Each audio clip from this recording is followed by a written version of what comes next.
Shadrach, Meshach, Abednego vakapindura vakati kuna mambo, imi Nebhukadhineza, hatingafaniri hedu kukupindurai pamusoro peshoko iri. This is the time yavakanzi vanamata, havana kupfugama kuchitombi chamambo. Vabereki vanga vasipo, but vakamira naMwari. Let me also quickly say that pane vamwewo vakatofugama, vakanga vabviwa navo kuBabylon, kuJerusalem, vakanga vaitori chikwata nana Shadrach, Meshach, Abednego, but havana kutevedzera kuti euta zvavafugama neni ndofugama, vakaramba vakamira. Tereresa, vanoti izvo mambo hatidi second chance. Hey, hatidi second chance panyaya iyi. As long as mahwisa nyaya yedu, zvatatomira izvozvi tatomira.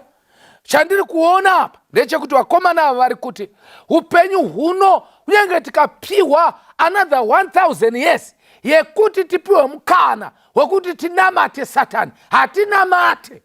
Zvatatotaura tataura. They were principled young people.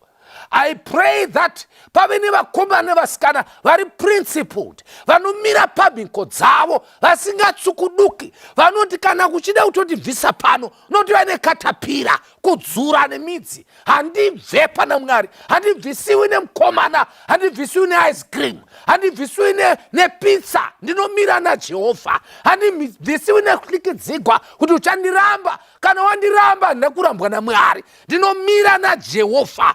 These are the young people vatiri kunamatira this morning. You must be one of them.